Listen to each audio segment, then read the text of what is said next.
We don't say that Islam is here to live, to coexist with lots of different religions and all of us can just hold hands and be friends. This religion was sent to dominate the world. It was sent to be superior, to extinguish the light of every other religion and to be superior to it. We're not shy to say it, and we don't find that to be something that we should be shy to say. That this religion has been sent to dominate, to wipe out, to take out every other religion, to eclipse it, to be superior to it, to have the people leave every religion and to accept Islam. And if that requires fighting to achieve it, then it requires fighting to achieve it. Because the greatest purpose for which jihad was legislated is to make the word of Allah the highest and the word of those who disbelieve the lowest. Hardened, militant Islamists to come into America. Islam is the #1 growing religion here in the United States. Yeah. Why do you think that is so?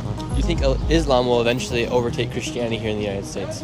Worldwide, not just the United States. I think Islam hates us. The rise of Islam is real here in the United States. It's the fastest growing religion across America, and it's nearly doubled in size over the past 2 decades, and with Muslim women averaging 3.1 children compared to 1.6 for the American average. Muslims aren't just outpacing the nation in birth rates, they're also out-converting Christians. Nearly a quarter of all U.S. Muslims are converts, and most of them used to be Christians. While Christian churches are losing members, mosques are gaining members, and they're keeping them. And today I'm here in Minnesota, home to one of the largest Muslim populations in all of America, to witness the rise firsthand. I'll be speaking with Muslims, Christian Americans, all Americans, entering in the mosque, asking the questions you guys want answered, from 9/11 to Sharia law, everything in between. There are no questions that are off the table for this video. And if you're a Christian who believes in Western values, this video might be a wake-up call to you to reignite your faith and spread the good word. And if you're a Muslim, this video might excite you for the future of Islam here in the United States. I want to apologize to anybody a part of Islam beforehand. If I do not use the correct verbiage or phrasing, I apologize. I'm not too familiar with the religion. So today we're going to be learning more, speaking with people, and seeing the rise of Islam here in the United States. And now, let's hit the streets and see what's happening. And to see the rise of Islam firsthand, we head to Cedar Riverside in Minneapolis to see how much the Islam community has grown inside of this community inside of America. What's it mean to you to be a part of Islam here in the United States?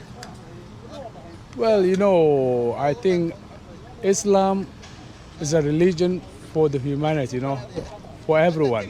Islam in America growing, it's not something to do with us, it's something to do with God. And it's God's decision, What's it like being a part of Islam here in the United States? Islam here is growing. So I hope the Islam will grow here in America. And why do you think so many people are converting to Islam here? It's the #1 growing religion here in the United States. Well, it's not only the growing, it's the fastest growing religion in the world. And no one can stop it.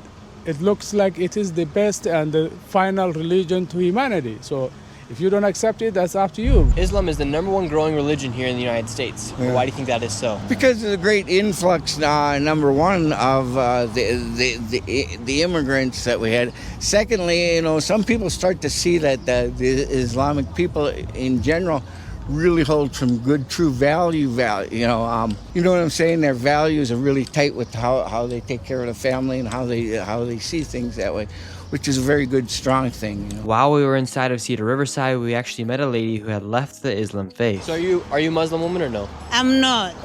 My parent was Muslim. How come you left Islam? Because they control me. They control my clothes, and it's not good. Do you think women are suppressed? Yes, of course, they're breast. It's not, they don't want it, but female, they're afraid to get killed, so that's why they wear hijab, they wear big clothes. But me, I don't want clothes. I don't want to wear. But this need to be stopped. People, they have to wear whatever they want. So if President Trump, you have to tell President Trump. You have to tell me a message. Females, they have this United States, they have freedom. They can wear whatever they wanted, but Islamic, they breast females to wear these hijabs. So if you're a woman in Afghanistan and you don't wear the hijab, they kill you. They don't want you if you don't wear hijab. Even me, I wear this because they don't want me to wear a pant. Yeah. Really? I'm afraid. Yeah, I'm afraid. That's why I wear this.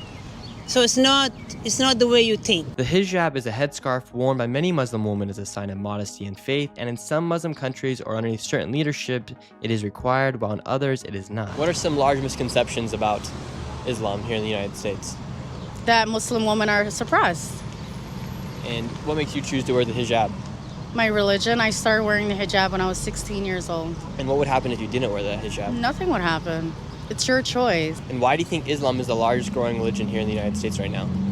Because of our Quran. Our Quran, our book never changes. It's one book, one language, one religion. There's Islam in all over the world. Do you think Islam will eventually overtake Christianity here in the United States? Worldwide, not just the United States. We have people converting every day. And what leads a Christian man to convert to Islam?